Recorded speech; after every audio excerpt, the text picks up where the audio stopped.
2016 Democratic presidential candidate Hillary Clinton is still in the news for reasons. She sat down with MSNBC's Jen Psaki to talk all things, her friend Vladimir Putin, and what she claims to be his role in her election loss. Let's take a look at this clip that went viral over the weekend. Vladimir Putin has obviously your friend and mine. Yes, indeed. He has intervened in our election in the past. Right. It's not something, as you experienced firsthand, it's not something we talk about a lot. Do you fear that that is something that could be happening for 2024? And do you think we should be talking about it more? Well, I think we should be talking about it more because I don't think, despite all of the deniers, there's any doubt that he interfered in our election or that he has interfered in many ways in the internal affairs of other countries, funding political parties, funding, political candidates, buying off, government officials in different places. He hates democracy. He particularly hates the West, and he especially hates us. And he has determined that he can do two things simultaneously. He can try to continue to damage and divide us internally, and he's quite good at it. And sadly, he has a lot of apologists and enablers in our own country, people who either don't see the danger or dismiss it out of hand, or maybe agree with some of the positions he's taken on certain things, including his barbaric invasion of Ukraine.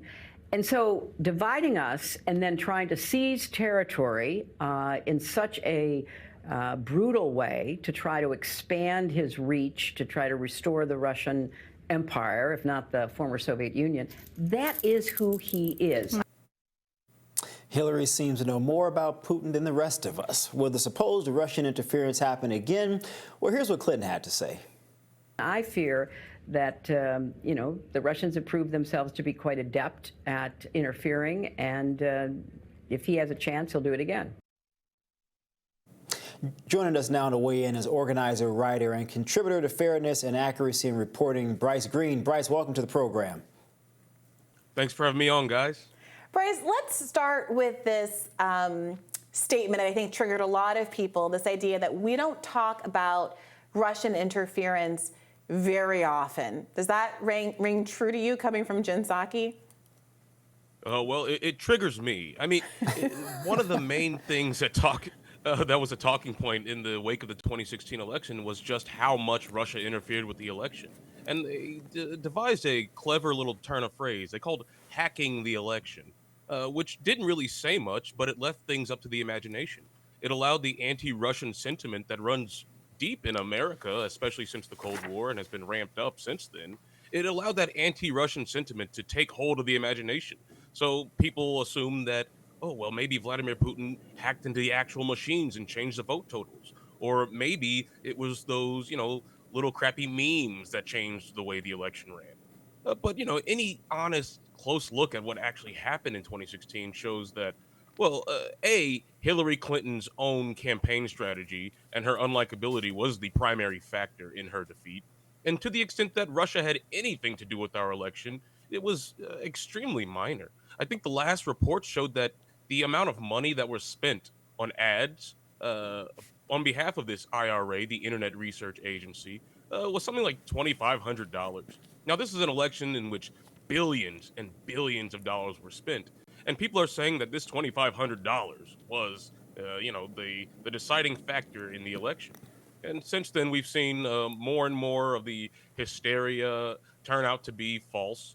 One of the ways that people pushed the idea that Russia was interfering in our politics was that there was this dashboard called Hamilton 68, and Hamilton 68 it aggregated several different Twitter accounts and then labeled them Russian disinformation actors, and then tracked what they were talking about. So if these accounts were talking about, release the Devin Nunes memo or something critical of U.S. foreign policy, well, then it would give MSNBC, CNN, BuzzFeed, all the usual suspects, it would give them the ammunition to say, well, look at how the Russian bots are boosting X, Y, and Z. Look at how the Russian bots are getting changing the American discourse. But, as part of the Twitter files, it came out that even Yoel Roth, who was a a high up Twitter executive at the time, he called it, quote, bullshit. And he acknowledged that many of the accounts that were being labeled as Russian disinformation bots were just regular old accounts that simply had an opinion or took a position that didn't adhere to the dominant narratives of the American elite at the time. And so it was allowed to raise a bunch of fear, was allowed to scare everybody. And even now that it's known to be false, I mean, you still have people saying, oh, well, there was so much Russian interference and they're going to do it again. It's absolute madness. So, Bryce, all that being said, we're talking about 2016. Why do you think that Hillary Clinton is doing an interview like this, trotting up these same old kind of excuses for her own performance, for why the Democratic Party failed that year? What do you think, what role is she playing in this conversation about Putin specifically in terms of the current electoral and geopolitical context? Well, she's certainly seeding the narrative that if anything happens in the next election in 2024 that the power establishment, the anti-Russian power establishment in America doesn't like, well, then they have, they can go back and say, well, see, Hillary Clinton warned us that the Russians would interfere without, of course, any evidence, without any serious inquiry into actually what's going on.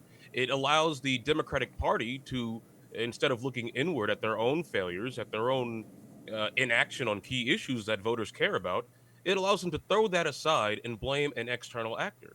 And Putin is a convenient scapegoat because, well, he is currently the villain of the day in American politics. The invasion of Ukraine was a major propaganda coup for the Americans. And, this was even written about before the invasion happened.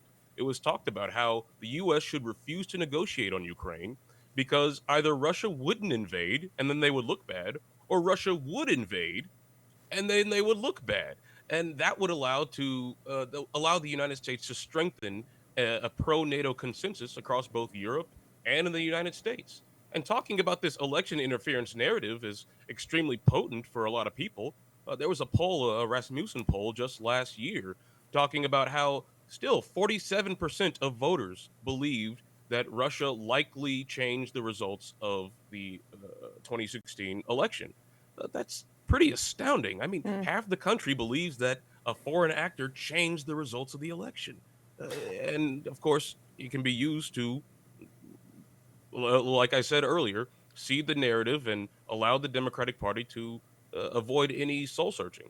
So they'll never change. So, Bryce, to that point that you just made about soul searching, do you think this is an effort by the former First Lady, former Senator, former Secretary of State, former presidential candidate to sort of set up the conversation in case Joe Biden doesn't win in November of next year, to be able to say, well, he didn't win because of Russia, not because the American people want to go in a different direction, not because they don't like Joe Biden's policies or maybe even his running mate?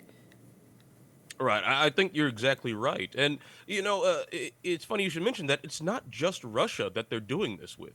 They're also doing this with China. There was an article in the New York Times last week or the week before talking about how, Chinese government disinformation agents are using new sophisticated methods. And they cited this report from NewsGuard, which is, deeply affiliated with the U.S. security state. On its board is, famous, notorious liar Michael Hayden. NewsGuard published a report talking about how there were a few different accounts that were posting AI-generated images to boost their narratives about how the U.S. was responsible for the fires in Maui. You go read this Times report, and you're like, oh, wow, the Chinese government is doing all this heinous stuff. But if you look at the NewsGuard report, the report that the Times is basing their coverage off of, there is actually no evidence of the Chinese government involvement. The Times just, asserted this, but it allows again that narrative to be seeded that there's a foreign actor directing the thoughts and the opinions of the American public. So if someone is very critical of what the U.S. is doing, if someone's very critical of Joe Biden, if he ends up losing the election, well, it's not because of anything they did. It's not because of any inherent flaw in our politics. It's not because we hate the people and we continue to show them that every day. It's because Xi Jinping is telling people what to think, or Vladimir Putin is telling people what to think. And it's pretty effective because It's the new Cold War. People are scared, rightly so, that their world is changing, that things are going every which way, and they have very little control over it. So Putin is a very useful scapegoat, and so is Xi Jinping. Bryce Greene, I really appreciate all of your media criticism and the reporting that you do over at FAIR. I encourage our listeners to go and check out more of your work over there. Thanks for joining us today. Well, thanks for having me on. Thanks, Bryce.